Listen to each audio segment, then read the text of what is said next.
one more session for in terms of explanations of the question and answer pattern. But I'm not sure that whether it is going to held or not by the faculty. Maybe others faculty may take it out in such kind of sessions, I believe. However, we'll start up to discussing today's topic is sovereignty. I think in the previous session, I have told you the introduction, a briefing part of what is sovereignty, what is pluralistic sovereignty, and also at the same time, what is monoistic sovereignty. Okay. So still we'll go into the some more in-depth analysis about it, and so that you can understand very easily what is sovereignty as well as what is monoism theory or what is a pluralism theory, and when we are discussing about this sovereignty. Okay. So we shall discuss now, and I think yesterday I have told you sovereignty. Sovereignty is nothing but it is a supreme power which has acquired by the state in terms of doing a administration. Okay. So here the two kinds of sovereignties are being divided. One is in monoistic sovereignty. Mono is a word which makes us to understand is a one. Okay. Mono means single. Pluralistic means more than one. If it would be there, that is in plural. Okay. So if the supreme power which it can be executed by the more than one person, that would be named as a pluralistic sovereignty. If entire the supreme authority which is being and under the control of one person, that it shall be treated as a monoistic, sovereignty. So these are all two methods of sovereignty which widely used in a rule when the time of the king is ruling or concerned ruler ruling the country at being as a prime minister, and if it would be an presidential form of government, all of them, isn't it? So when it comes to the point of here, two aspects of the sovereignties also which we have. Okay. And W.F. Willoughby, and he has given a definition what is the meaning of sovereignty. According to W.F. Willoughby, sovereignty means supreme will of a state. Is this sovereignty in the view of and this W.F. Willoughby, he said that supreme will of the state. What actually state wants to do it, if it can be do it, okay, without any inhibitions or certain restriction, that it shall be called it as an sovereignty, isn't it? So as many other authors also given definition to this sovereignty. On the grounds of this, majorly we should see two aspects of sovereignty. How many aspects of sovereignty we have? Two aspects of sovereignty we have. One is that internal sovereignty. Another one is an external sovereignty. Just 1 second. I'll get back to you.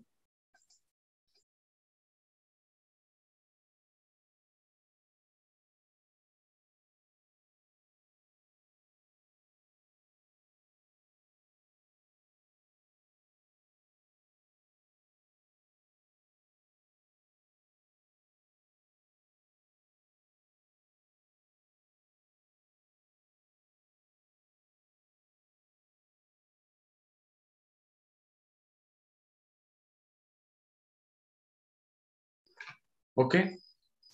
So one is that external sovereignty, another one is an internal sovereignty, isn't it? So what is the meaning of external sovereignty? What is the meaning of internal sovereignty? If you could understand very widely, so that you can easily understand the aspects of the sovereignty which it can use by the state. Okay. So now, what is external sovereignty? What is external sovereignty? It's a authority of a state. If any policy by the state which is related to the external matters, you can say it is a foreign matters. If India, if it is going to make an agreement with the other nations okay, in terms of nuclear or in terms of importing and some of ammunitions, if you could tell. Regarding that, if a government, if it is making a decisions which is related to the external matters of the country, that it shall comes under the purview of an external authority. So for example, you just think one of them as a prime minister, he is making an agreement with the other countries in terms of importing some ammunitions or some kind of nuclear power to India. So while it making any authority, if a government has a such level of authority or will, that it shall be considered as an external sovereignty, isn't it? I said that sovereignty is a word which makes us to understand that one should have a supreme authority. So what is a supreme authority? One cannot, restrain them. One cannot constrain them. Truly, he has a full of power to do anything at all. Okay. You can't stop them, what they are doing and what is thing, such kind of a thing which will not be comes under the purview of this, isn't it? So if it is matters of, if any authority which it can be used by the state for the matters of external policy, which means foreign policy, that it can be called it as an external sovereignty, isn't it? When it comes to the point of an internal sovereignty, it means that the supreme power of the state in relations to the society that falls under the government, means internal government. If the any policy are being going to prepared by the government, which is matters of internal and ruling or internal policy making or anything, and if such kind of an authority hasn't, if it is owned by the state in order to making of policy related to internal matters of the nation, that it can be called it as an internal sovereignty. For example, see, Prime Minister of India, if he has authority to make the laws and enforce them, okay, and whether it could be an individual's laws or societal laws, whatever it may be, if laws, in order to preparing and laws, and if such a way, if a person in the government, if he has a full of powers, that it shall be considered as an internal sovereignty. Only the two aspects of the sovereignty is very important. One is an internal sovereignty. In short, I will tell you, if government, if state, it has a power to making of policies within the country, that is called as an internal sovereignty. If a state has power to making policy which is related to, external nations or external matters of the nation, if once again I'm repeating, if a state has authority to making the policy in terms of external matters of the nation or external policy making, that it shall be called it as an external sovereignty. Within the name itself, we can understand that, isn't it? So these two aspects of the sovereignty, which we see that, and yesterday I told you etymological understanding of this, sovereignty, what is the meaning of sovereignty, all of them. So when it comes to the point of characteristics of the sovereignty, that you shall understand very easily that, and how, sovereignty is very, very important for us, isn't it? See, here, every government, it requires a sovereignty in order to making of an authority, in order to making of an policy, isn't it? So similarly, here, we have given an such kind of a sovereignty authority to them, isn't it? So as the characteristics, if you could see that, or sovereignty characteristics means, how can we, remember that, and how can we identify that this is a kind of a sovereignty? This is sovereignty. So as the first characteristics, if you could see that, absoluteness. Okay, absoluteness means a full of authority. Okay, as you have said that you have an absolute authority to do anything. Okay, somewhere you might have heard the word absolute, when according to this an absolute authority, one can do anything and what they required for the nation development, isn't it? Similarly, if you could see that, and here is that universality. If anything, or related, if a government has an authority to do anything across the state matters, like see, for example, if government is making an authority which is related to matters of policies, and if it is making if it is involving into the matters of executive, if it is involving into the matters of other which are related to the societal matters and all of them, which it can comes under the purview of this, sovereignty, it has a kind of an universality. So which means it is applicable universally, and it is in all the powers to, I mean, involving into the associations and individual authority, and it is subjected of supreme power of the state, which I can tell you. So another features which I can tell you is an inalienability. What is an inalienability? Is that sovereignty is inalienable. Okay, inalienable also, which we can say that inalienable is that means that, one cannot take away this sovereignty from the state matters. Okay, for example, if it is, fundamental rights are inalienable to the, I mean, a kind of a judiciary, means of course every, I mean, court has in its own power, but it cannot then hooked up the rights of any individual in the state, isn't it? What I mean to say that one can has all these, and I mean, government has in full of authority to do the administration, but similarly, and it can, court cannot disrupt the rights of any individual, isn't it? That in that way it can be called it as an inalienability. So which is, and if anything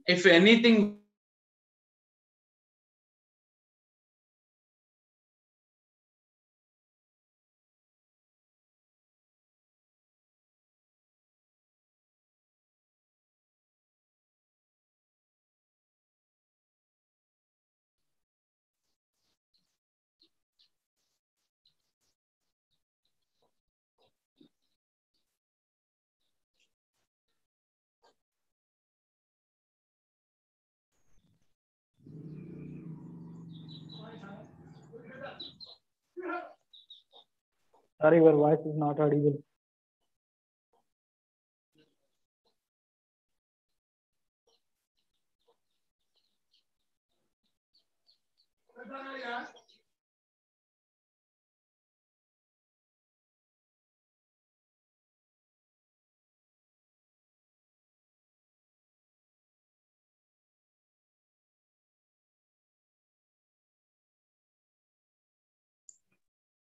I'm sorry because of getting problem.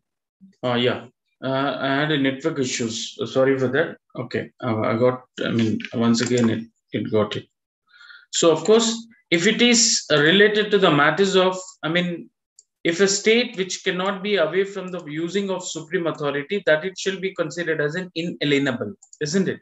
So similarly, other which are permanence. Always the supreme authority is a permanent for the state, which when it cannot disrupt that. Say, for example, if a state is there, it surely it has its own power. No one can take away this power. It would be permanent basis, isn't it? It lasts as long as an independent state lasts on the death of the ruler, isn't it? See, for example, if a state is there, okay. Similarly, if a KCR we have the Chief Minister of India, I mean, concerned state as a Telangana, he has an authority to take any decision, and till his tenure is completed, he can use an entire the power.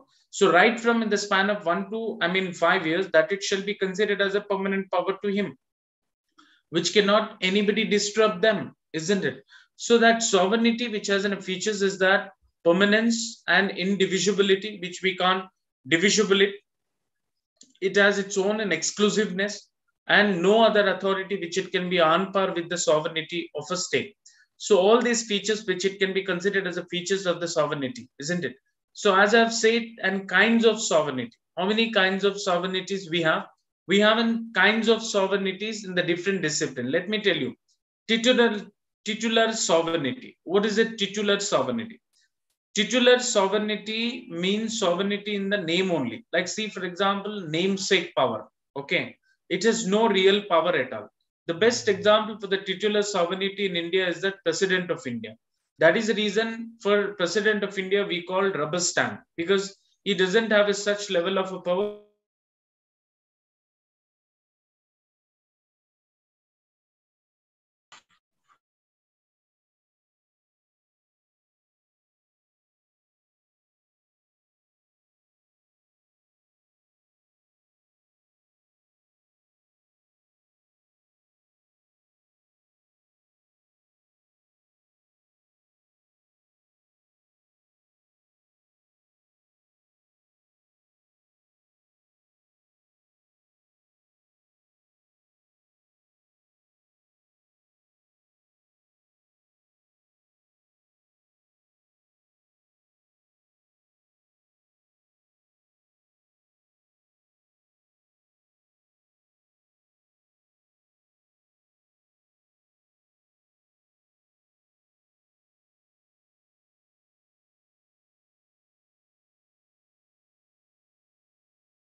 Sorry for the disturbance. Actually, the power Wi-Fi is getting a lot of fluctuations here. So I'll take it little more, 5 minutes more. So don't worry. So titular sovereignty. If any sovereignty which is for a namesake, where there is no point of reason to have, more, real powers. Like say, for example, in India, we, considered President of India as a normal authority person, whereas, Prime Minister of India, which has a full of powers when it comes comparatively to this, President of India. So similarly, what I mean to say, titular authority, titular sovereignty is a sovereignty where one person's, if it is vested the nominal powers, where he doesn't have any kind of a real power, that it shall be called it as a, titular sovereignty. Similarly, when it comes to the point of an other kinds of an sovereignty, if you see legal sovereignty, the legal sovereignty is that authority which has a power to make and certain laws, okay, in a state, such as any kind of a law for final commands of the state, that kind of authority which one can possess it, that it shall be called it as a legal sovereignty. Let's say, for example, queens of England, monarch of Japan, president of India are the best example for this type of sovereignty, which is a legal sovereignty. How can you, consider the Indian president has a, legal, sovereignty? Let's say, for example, in the parliament, we submitted a lot of bills to that, maybe the finance bill or any sort of the bills which we discuss in the parliament. Similarly, we shall be discussed in the government of the states also. Like in the state level, who has a legal sovereignty means the governor. In the national level in India, who has an legal sovereignty means President of India. See, any bill which it can be discussed in the Parliament of India, that it has to go for assent of the president. Until and unless it is recognized by the president, there is no, chance of to consider them as and approve the bill as into the act. So any bill which it shall discuss in the parliament, that it should go for a, assent of the president of India, then means a one person who has an authority to making of laws in the state, that kind of a sovereignty is, it shall be treated as a legal sovereignty. So Japan, monarch of Japan or queen of an England, Indian president are the best example for this kind of a legal sovereignty. Political sovereignty. So if any of an political sovereignty, it can, say that in the generally, these kind of a sovereignty which it shall be, owned in the modern democracies. According to A.V. Dicey, what he has said about the political sovereignty is that he defines a political sovereignty in his own word. Then what he has said, let us will see here. Political sovereignty is a will of a sovereign which is accepted and practiced by all. Okay. So which has, accepted and practiced by all. See, for example, in India, which we take as an example, here the best example for this an electoral. Okay. We accepted the political leader, we give authority to them. Let's say, for example, who is giving authority to the Prime Minister of India? Okay. Is he getting an authority as his own, as his Indian Prime Minister is getting authority as his inheritance matters are, through that elections, we are giving an authority to the President of India. As similarly, see, even President also will elected in India through the Electoral College of India. Even Prime Minister also elected through the people, through the elections, isn't it? So when we accepted them in the election, then there is a chance to acquire the power by the people. If one cannot, accepted that, there is no point of reasons to that it shall have in power. So if anything, if any authority which gives to the one another person on the grounds of his acceptancy, according to A.V. Dicey, that it shall be considered as an, political sovereignty. The best example in India is that right from top to bottom leaders, like Delhi to Gully leader, which enjoys the kind of a political sovereignty. So, in a village level, we also elected the president, Sarpanch. If you do not accept it in the elections, he will not become a Sarpanch of the village. Similarly, in the Prime Minister of India, we, casted our vote and we elect him, then he is going to become a Prime Minister of the country. If we do not accept him, there is no point of reason to accessibility of such kind of a power. Hope you understand this kind of a, political sovereignty. Through the political interventions, if any persons who acquire the authority, that it should be called it as a political sovereignty. And another kind of a sovereignty, if you see this popular sovereignty, what does it mean, popular sovereignty? See, supreme power of the people who can enjoy by the leader. Okay. Say, for example, state. Okay. Popular sovereignty, which it can vested in the hands of the state. Okay. It regards the people as a source of all authority in the state. So these authority which makes it out the things which are related to the state matters, and always these authority, popular sovereignty, will respect to the general will of the entire society, isn't it? Say, for example, Prime Minister of India, even then he has a sovereignty, he should be, considered to the people's voice. So in order to consider in them general will of the people and doctrine of popular sovereignty, and generally it leads to the, democratic kind of a government. How? So popular sovereignty means a one man, or instead of it, all will have an authority. Like say, for example, in India, democratic government, every individual in the country has a power. See, if any Prime Minister, if he commits a mistakes in terms of making of an administrations or making of policy, or we are not having any, authority to question it. Yes, we have an authority to question them, isn't it? So similarly, the questioning authority itself is considered as a popular sovereignty. So here in the everyone who has his own authority in order to, lead their life, that shall be treated as a popular sovereignty. Popular sovereignty is a pave the way for bringing a kind of a democratic system in any other country. If a country practice of a popular sovereignty, surely it is working on to build the country in terms of democratic form of government, isn't it?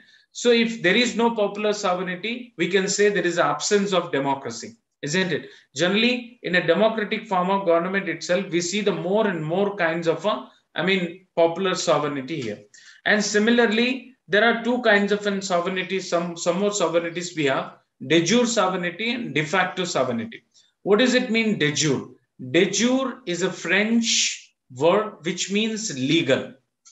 Okay. De jure and de facto, these are all the words which we have taken from a French terminology, French, language. The meaning of the de jure is that a legal. Okay.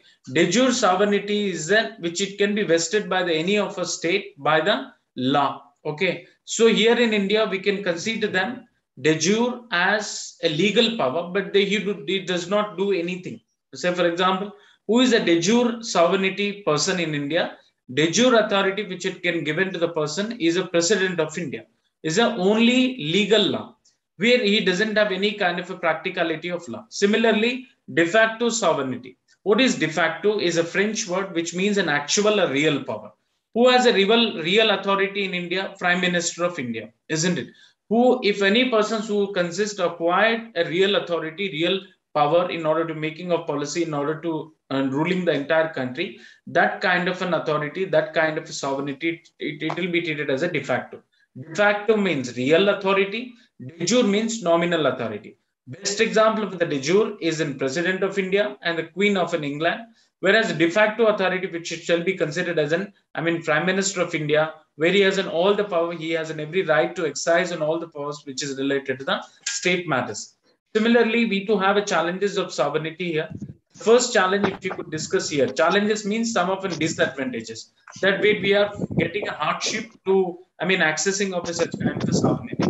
So as pluralist writers says that there is a lots of, disturbances in order to accessing of a sovereignty. Whereas, that absolute and indivisible sovereignty, which will disturb a state. Okay, as in the H.J. Lasky and G.D.H. Cole, which have discussed as this kind of an authority is a little bit, is a, kind of an, if full of authority, if it is enjoys by the single person, there is a reason to cause of such kind of a disturbances. Let's say, for example, which I will tell you, if I have a full fledged of powers, if I have 100% of powers in always, but I may commit some kind of a mistake. Say, for example, if anyone who doesn't have any of a right to question to me, I may do an always wrong, isn't it? So these kind of an absolute sovereignty paved the way for kind of some disturbances to the ruling. So in keeping in view of that, the sovereignty should not be vested in the hands of the one, whereas the sovereignty should be, divisible, and sovereignty should be distributed among the many of the leader.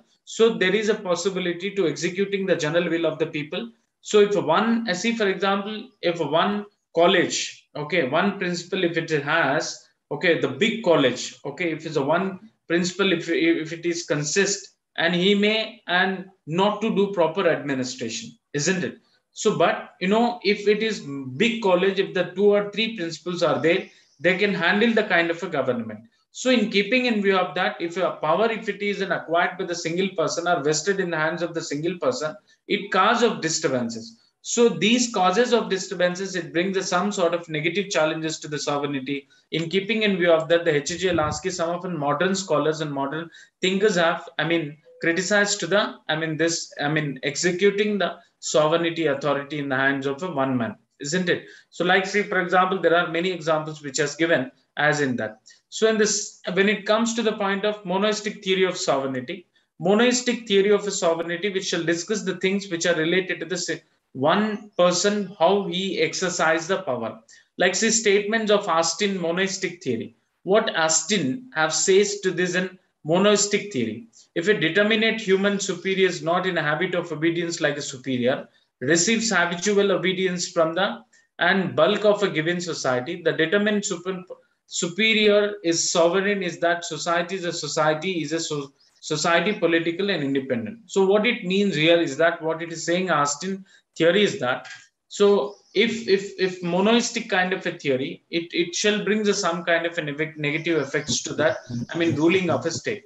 So he implied that some of the things, okay, he says some implications of the Austin theory. The first implications, he has said that, see, in a state, majority of citizens obey habitually a determined human superior who is to be demanded is one person or group of persons. Say, for example, if any state which has a kind of one single man, okay, one single person, if he's doing a kind of an administration where there is no point of reason to question them, okay, that it shall be what the rulers said, that if one, of all the peoples are, accepting, if they are showing a kind of an obedience, that kind of a negation, that kind of an, things which it can be considered as a monoistic theory. So as it is said, and the sovereign pluralistic theory, which is completely opposite to the monoistic theory, wherein the monoistic theory, people's obedient towards the ruler, there is no point of reasons to question him. Whereas in a pluralistic theory, it is a completely, it's an, against, where it gives us so much of freedom to the people to question and to enjoy to involve into the administrations of all of them. You can see there are the characteristics which will be given to them. Some of an criticism also which is given to this concern thing. So you can read, and the end of this page you will have a questions on all of them. So we'll get into the fifth unit. The fifth unit name is that individualism. I mean, here in that fifth unit in the 13th chapter, if you could see the page number, and here 157, and where individualism and fascism. Let me explain the meaning of fascism first, then after individualism. What is a fascistic ideology? Let me tell you, fascism was one of the most important political ideologies of the 20th century, isn't it? Sir, fascist rule under some of them are making noise. Try to mute yourself.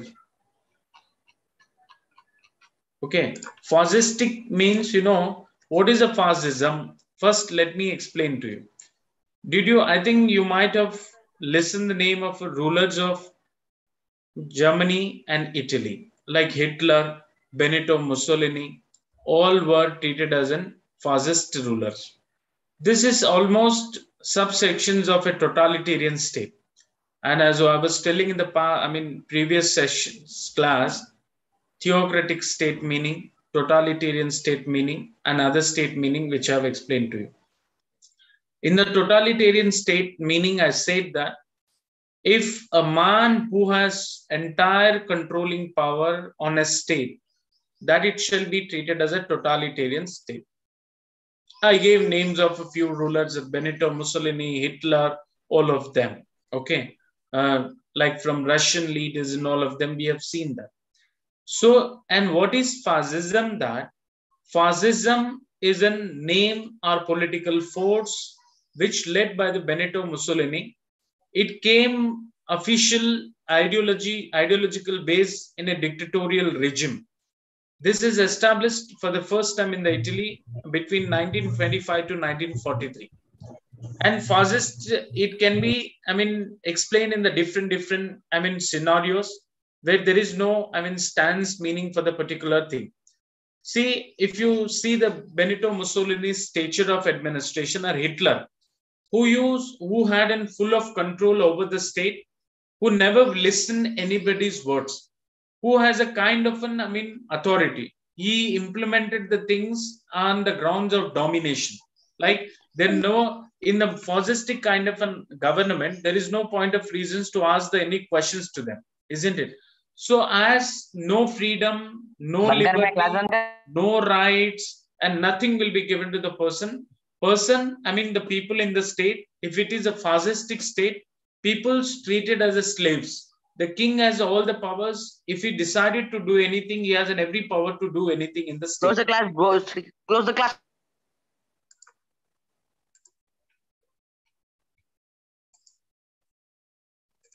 Okay.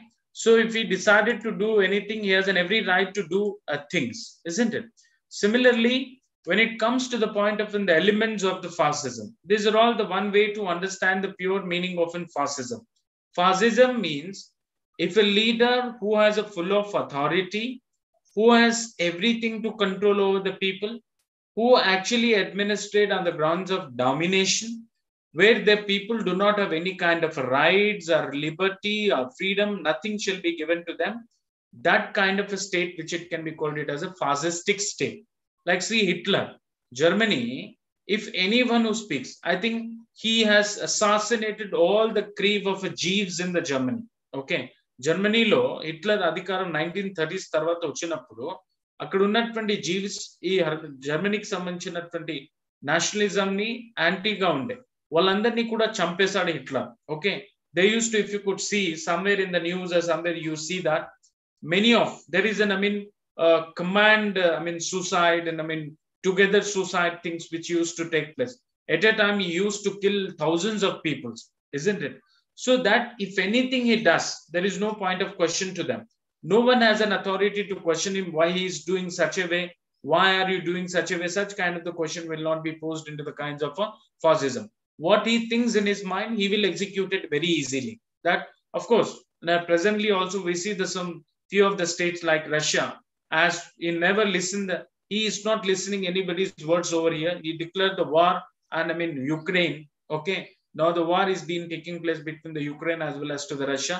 Since days started, and many of peoples have assassinated in the hands of the Russia's invading strategy or what strategy.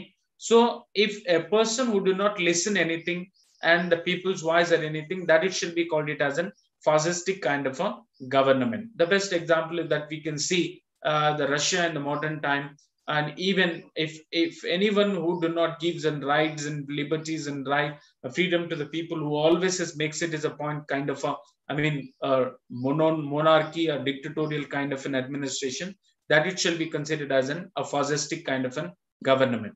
So what are the elements of that? Fascistic government, anti-rational. It never thinks anything at all.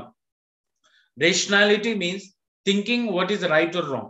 So the one man who has a full of powers, he never thinks about that and what is right or wrong. So it is an anti-rational government. It never thinks that. Similarly, extreme nationalism. He promoted an extreme nationalism among the people.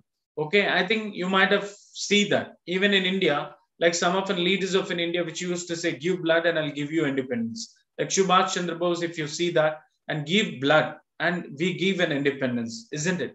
So as Mussolini's words, if you could see that, who used to, stimulate, who used to provoke the people of a concerned country to fight till their death.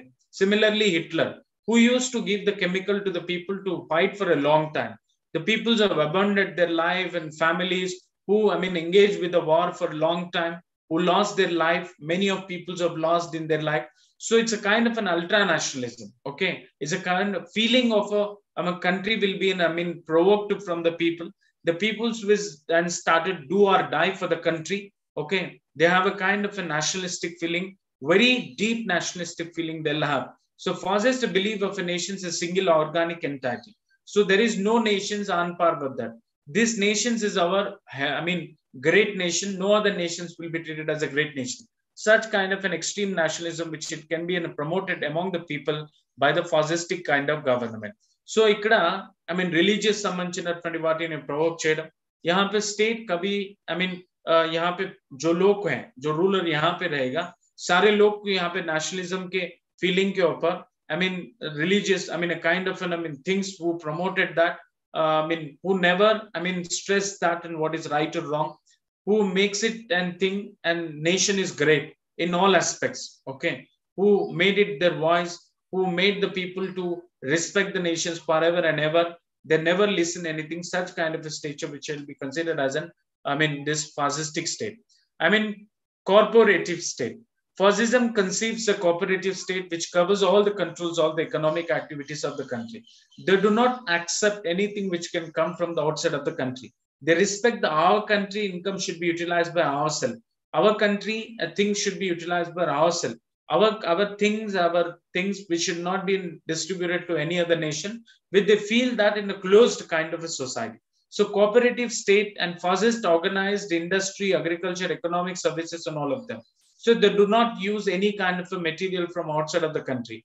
They do not sell their product to outside of the country. So they believes into the kind of a systems where they stick on the country, whether they do or die, isn't it?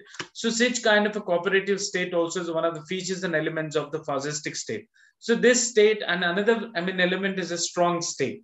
This is very, very strong state. Fascistic state, they believes in a state very strongly. Even if you try to change them, they will not change, isn't it? So they are very centralized state, okay? Like for example, Germany have set up in the Hitler's, strong centralized state. They do not allow them.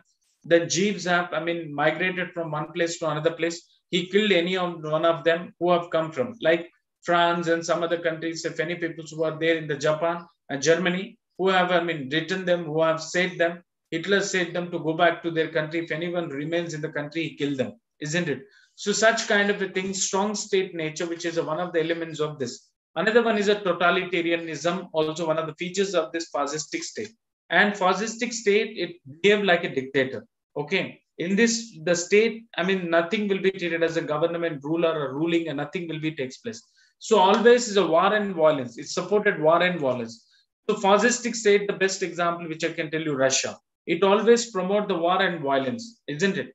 So they never believes in any kind of a democratic principle. So such kind of a things which it can be considered as an, like another features, if you could see, believe it inequalities, always inequalities will be there. Anti-communism, okay, there is no equality at all. Okay, there are always inequality which it can be existence in the state. Anti-workers, they never believes into the working powers. Okay, they are never supported to the working class into the country.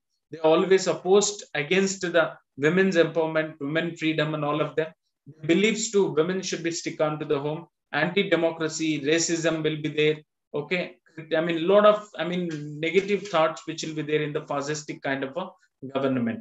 Similarly, if you could see the other, I mean, things, despite what we have seen, there's an fascism, and we'll see the individualism. What is an individualism government? How do we understand this individualism? Individualism is a one word you can understand that individual. It speaks about an one man, and it speaks about in termed as and one every individuals in the country. So this has actually came into the limelight in the 19th and 19th century.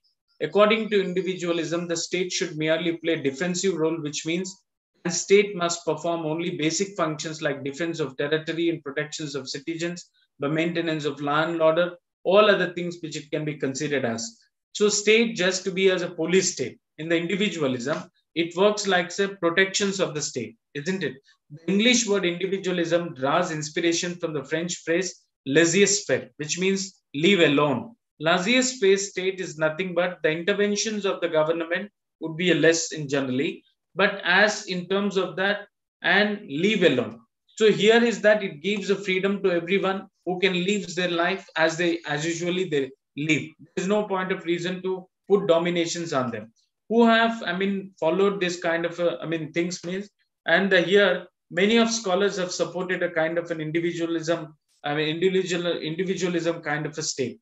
And the French, British socialists for the first time, Saint Simon, Robert Owen, and also English philosophers like John Locke, John Stuart Mill, Adam Smith, and David Ricardo, Thomas Robert Malthus, and Herbert Spencer, other scholars which is giving a lot of importance, who have made it their voice to development of individualism.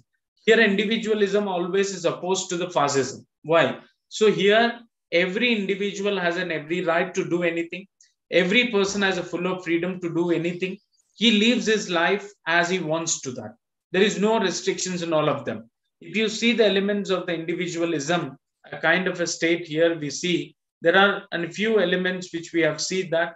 One is that you can see arguments also on the grounds of arguments of this individualism, freedom of individual and rights. So here individual state, the full of freedom will be given, like right to life, liberty, property, pursuit of happiness, were to be recognized and protected in the individual state.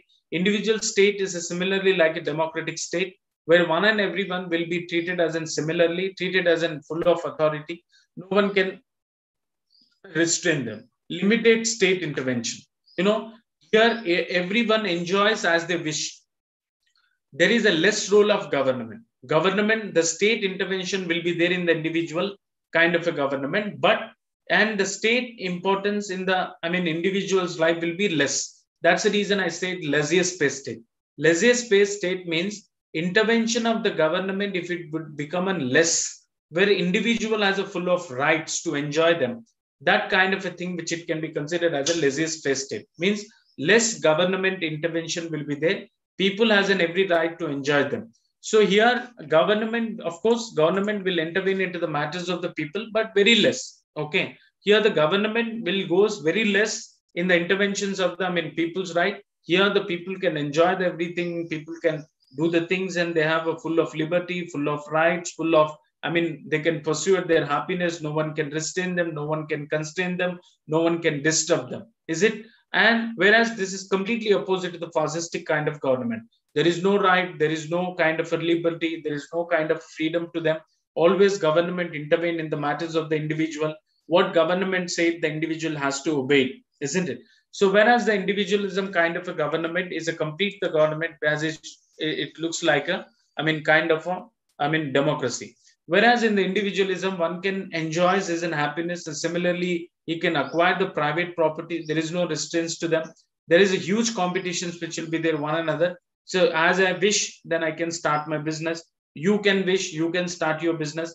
And in terms of starting of business, no one can restrain to you because of you have a full of right in the individual state. The law which will be applicable to everybody. There is no a kind of a discrimination from the one another person in terms of an implementations of the law, isn't it? So some of the criticism will be there. You can see that, you can understand very easily all of them, isn't it? So we'll go into the other things, which is called, anarchism and Marxism. Anarchist, okay, anarchism, okay. The word which tells you anarchism and Marxism, these two kinds of government. Marxism means Marxist theory. I think everybody knows that.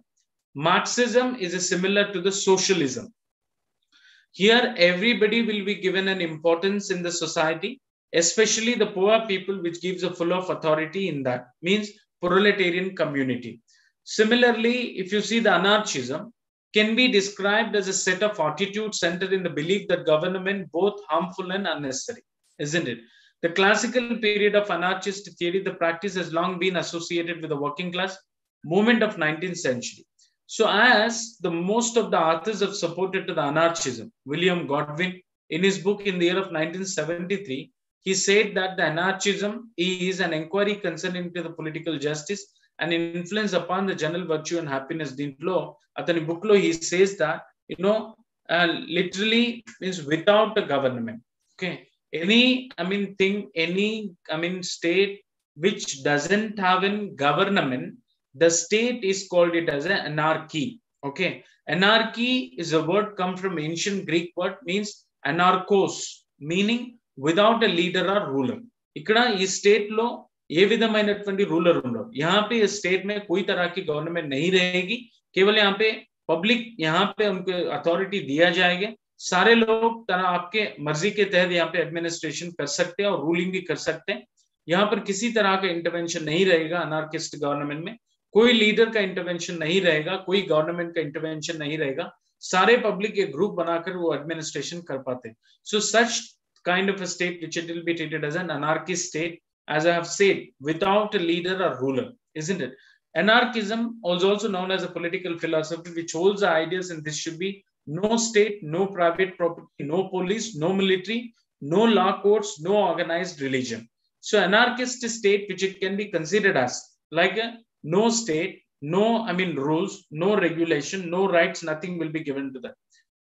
Everyone has its own authority to do anything. It's like a social contract theory. So before modernization, we used to live in the caves. As I've said in the first lesson, before going to tell you the state and state meaning, I said that we used to live in the caves in the past. There is no restrictions to the person, what he do and what kind of things he has to do, and nothing was there, isn't it? So as here, and was everybody was having every right. There is no restrictions at all. What he wished to, he used to do it. Okay. So such kind of a thing which it can be considered as an anarchist state. Let me tell you about here is that in terms of here state opposed in anarchism, there is no government, there is no rule, there is no law and order, there is no police, intervention, there is no, a kind of act intervention, nothing will be there. This is a classless society. Here the common ownership will be given, state-led society, and all the authorities which it can be given to the every individuals into the state. So such kind of a government which will be treated as an anarchist state. Here the many of philosophers also supported to that. Ferry Joseph Proudhon in the 1809 and 1965 years explains about the anarchist type of a government. Even the Michael Bakunin 1814 to 1860 76 he explains that and related to the matters of anarchism. Peter Kropotkin 1842 to 1921, he also explained and contributed to the anarchism. Emma Goldman, 1869 to 1940, has explained the thing and anarchism. He has written the essay. He defines that what is the anarchist government. If you see the characteristics of them, which human nature, which will be given an important, and mutualism given an important. It is anti-statist. Okay, statist. It changes all the time. It never be on the one system. It always goes changes. So as it opposes the religion, it opposes the representative methods, and it is always, it gives a commonality to the people here in the state. Similarly, what is Marxism? Karl Marx in the 19th century propounded the ideological theory which is called Marxism. Who is founder of the Marxism here is that in the 19th century, Karl Marx is the first proponent to say the things which are related to the Marxism. Okay, he is a philosopher, he is a social thinker, he is a social scientist. He also is called as a historian in the political science. 1883, after that, social moments after his death, 1883, the Marxism is still, it becomes a more, intensive across the world. Many of countries are following the methods of this Marxism and Marxistic kind of a thing. What is an, Marxism principle? If you see the Marxism always makes the things classless society. He wants to see the state where there is no kind of a class, like a have class and have not class. What is a have means rich class, have not means poor class. So a state लो ना, अगर यहाँ पे state कई तरह के states यहाँ पर अगर दो classes रहेंगे, always it lead to the kind of a destructions and war, isn't it? So ఈ రెండు రకాలైనటువంటి ఏదైతే క్లాస్ సొసైటీ ఉంటుందో వీటన్నిటిని కూడా తీసివేయడానికే ఈ ఒక కాన్సెప్ట్ ని తీసుకొచ్చాడు మార్క్సిస్ట్ థియరీ. 1883 తర్వాత మార్క్సిజం అనేది ప్రపంచవ్యాప్తంగా వ్యాప్తి చెందింది. ఈ మార్క్సిజం ఒక సిస్టమ్ ఏంటంటే ఒకే ఒక వర్గాన్ని ఇక్కడ స్టేట్ లో ఉండాలి, అది క్లాస్లెస్ సొసైటీగా ఉండాలి, ఏ విధమైనటువంటి తేడాలు ఉండకూడదు, రిచ్ అండ్ పూర్ అనేది ఉండకూడదు, ఉంటే రిచ్ అన్న ఉండాలి లేకపోతే ఉంటే పూర్ అన్న ఉండాలి. So this kind of a systems has been developed by the Marxism. In his book Das Kapital Communist Manifesto, he has written the things which is related to the matters of this, how to eradicate the systems of classism in the state. So he has developed the dialectical materialism. Dialectic is nothing but the two different opinion which goes opposition each other. Okay, for example, ఏదైనా రెండు మాటలు అవి వ్యతిరేకంగా ఉంటే that it can be called as a dialecticalism. Di is a word which tells you the two. Okay, any two different opinion which goes opposition each other, which it can be called as a dialecticalism. So dialectical materialism he has developed in order to understand the entire society.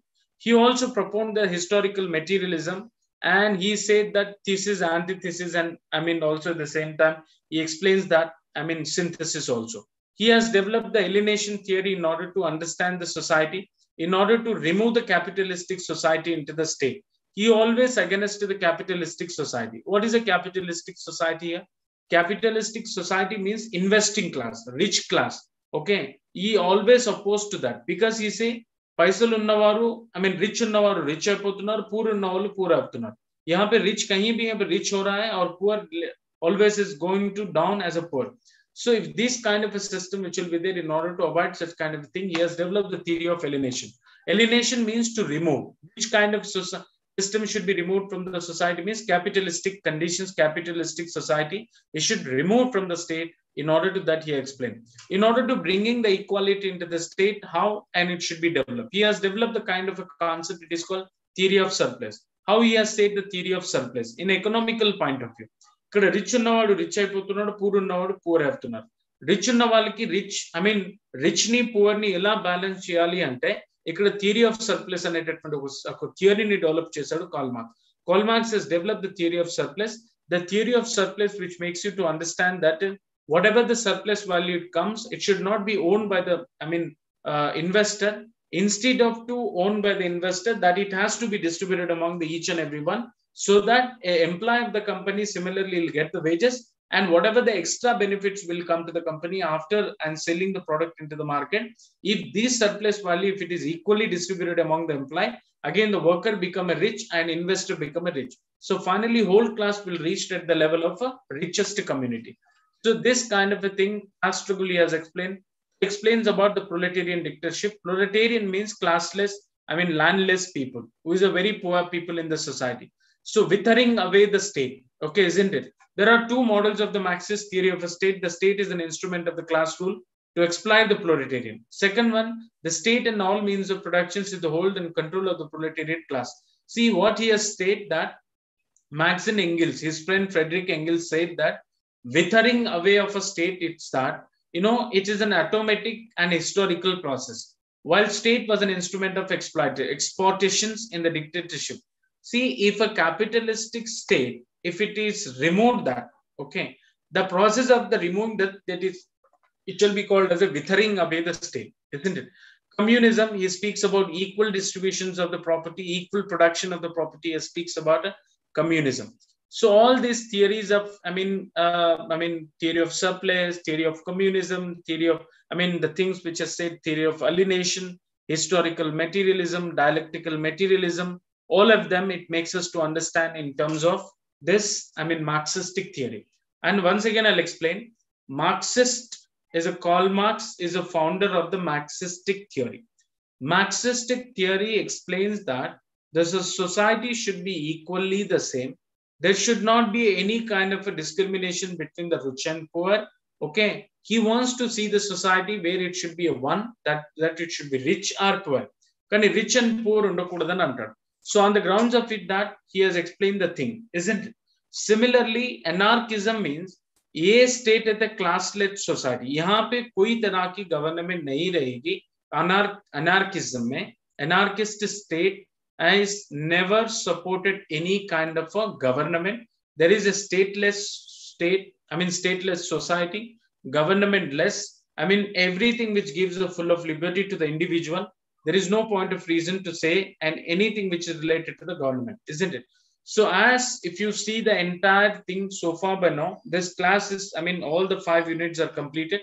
Once again, I'll give you the introduction. I'll tell you the questions, what it comes as that, and just I'll shade the, pattern of the question paper so that you can see that.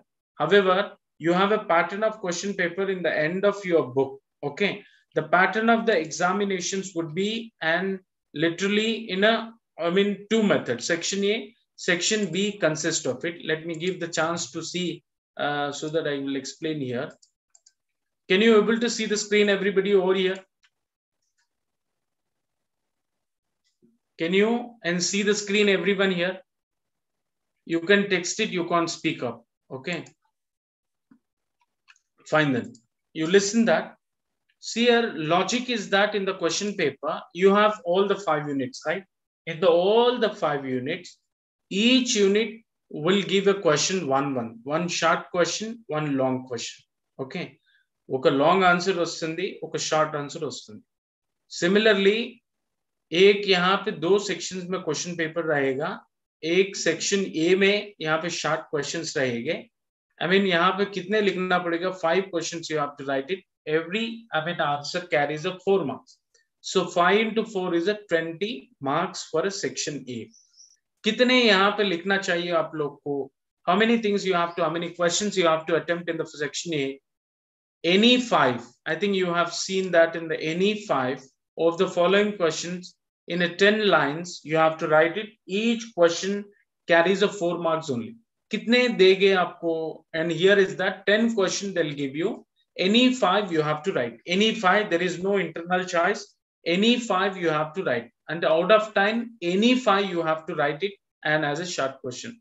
Each one carries a 4 marks over here. Let me tell you, section B. Section B, here, we have a 5 essays you have to write it. Each essay carries a 12 marks. So altogether 60 marks. Or what is the total pattern of the paper? Yes, 80 marks paper you have to attempt. How many and things you have to write it here? Here, answer all the following question. Here, they have given an internal choice. Maybe an internal choice may be continue, may not be continue. But however, you can directly contact your center. Your joining center where you are there. Study center. They'll tell you this internal choice. But they'll give you how many questions are here. Again, they'll give you, 2, 11, 2, and 15 minutes. 10 questions they'll give you. Out of that, any 5 you have to attempt. Okay. All the following questions means every section has a internal choice. Like 11 question number. There are 2 questions in the out of 2 questions, any one questions you have to pick up and you have to write it, isn't it? So in the similarly 12th question number, there are 2 questions you have to pick up any one question from this unit.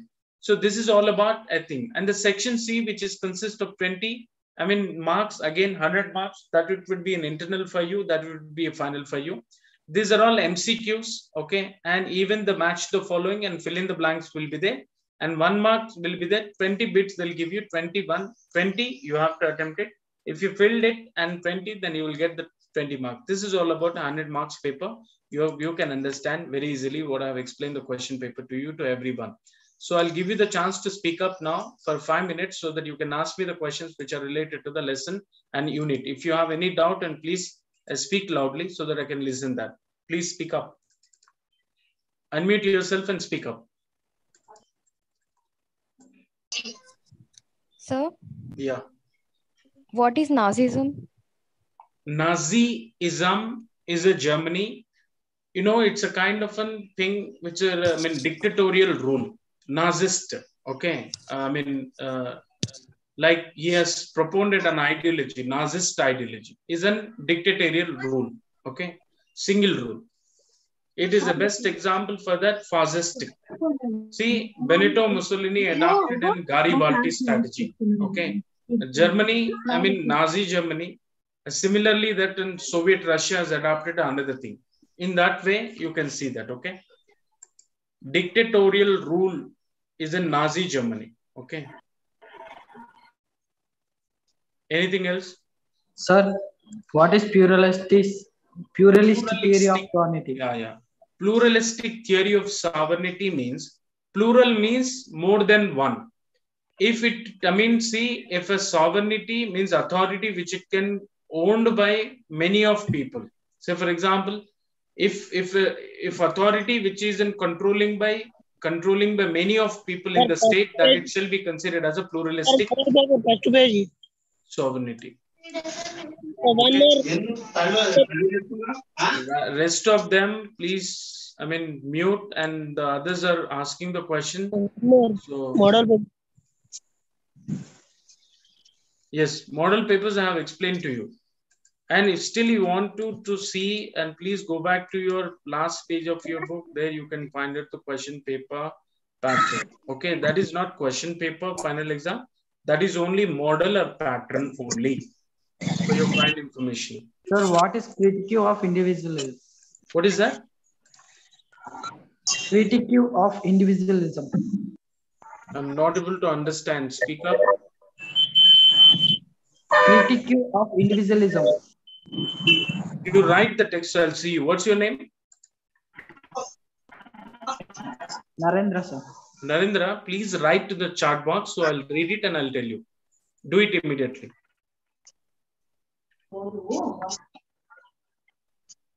Anybody? Sir? Yeah, proletariat dictatorship means, the rich class people who are actually dominating in the proletarian class.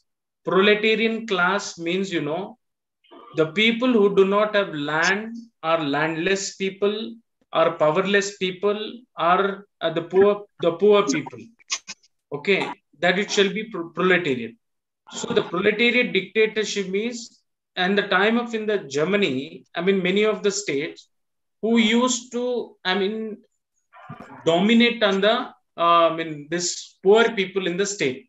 So these proletariat dictatorship are criticized by the Marxist in his theory. Okay. Domination on poor people. Sir? Can you please make us to tick important answers which come in exams?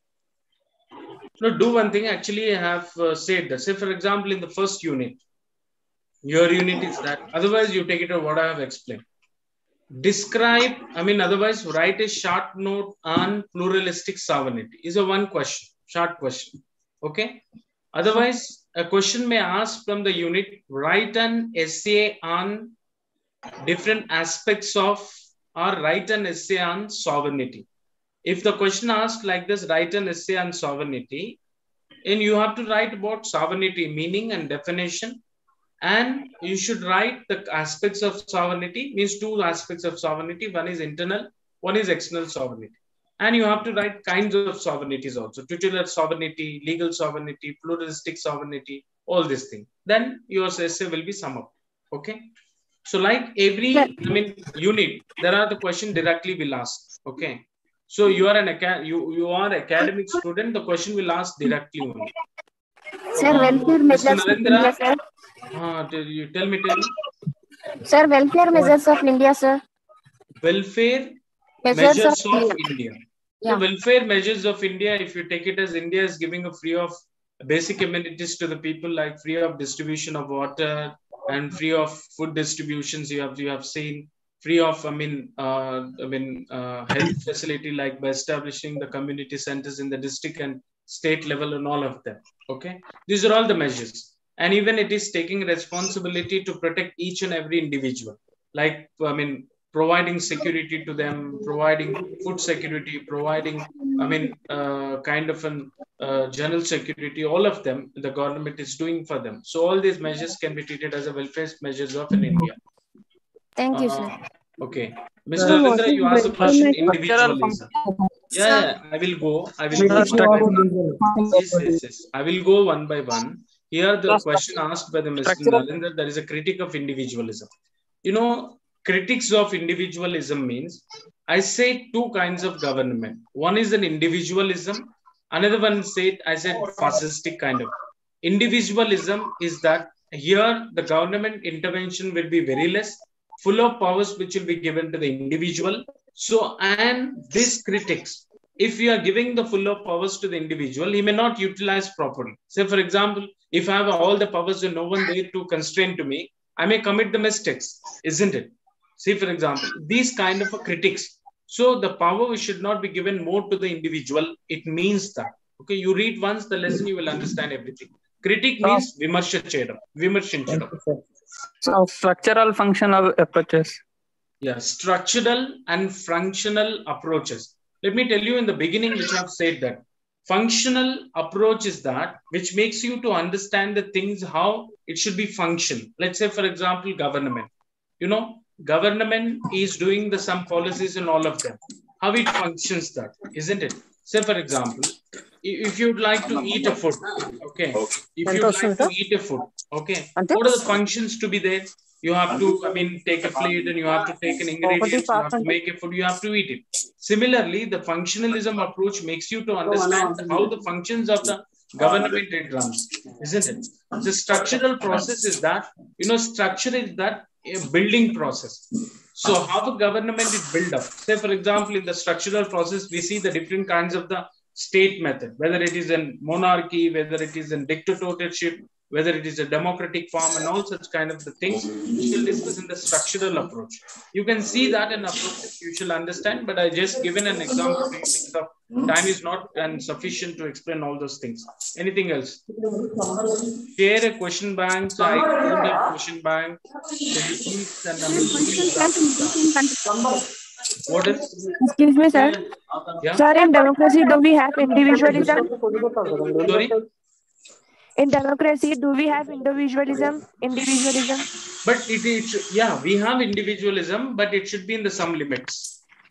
Okay. For example, see, I have all the fundamental rights. You have all the fundamental rights. See, the way you are asking the question, no one constrain you because you have every right to speak up. So it is a right.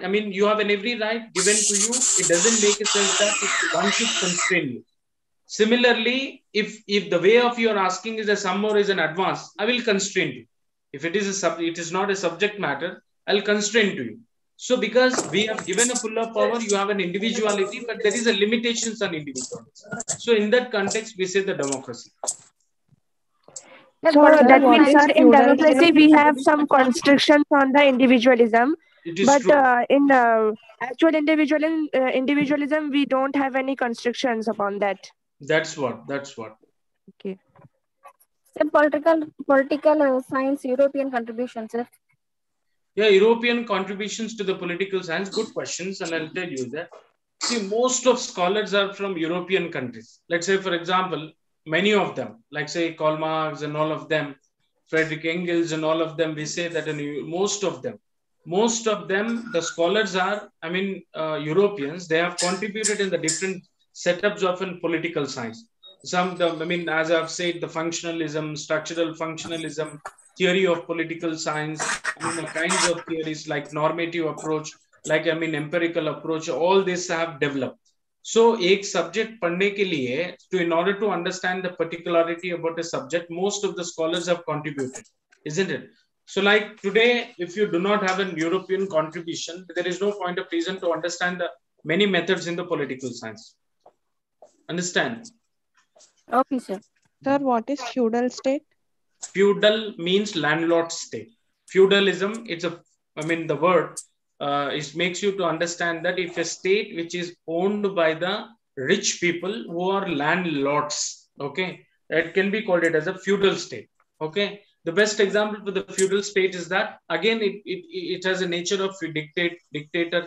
It has a nature of monarchy. It has a nature of domination on all of them, isn't it? If the state which ruled by the landlord, the best example that if you could see that in Telangana, if the landlords were there, Jamindar's administration, Nizam's administration, all of them it used to consider as a landlord's only. Still more? Thank you, sir. Yeah. Sir, as you said, in anarchism, there is no private property, no police, no military, and no law courts. And there will be no state. So then who will govern the state? That's what. The governance has to be ruled by the people itself. Okay. Sir, will there be a rule of king, any particular person? No, yeah, it will be there. For example, see, when I told about a social contract theory, I would have explained to you, I think, social contract theory, this speaks about, there is no government, but there should be a government which is happened by the mutually understanding, isn't it? So similarly, here in the anarchist state, no certain government should be advised to that. People itself has to make the rules and regulations. They may come under the, mutual, all of them, isn't it? So in keeping in view of that, one has to be, makes it the things. Okay. This is all about the, class. Thank you so much to, asking the questions and all of them. We'll meet you on the, next year, if it is possible. Thank you so much. And bye-bye, everyone. Thank you, sir. All the best.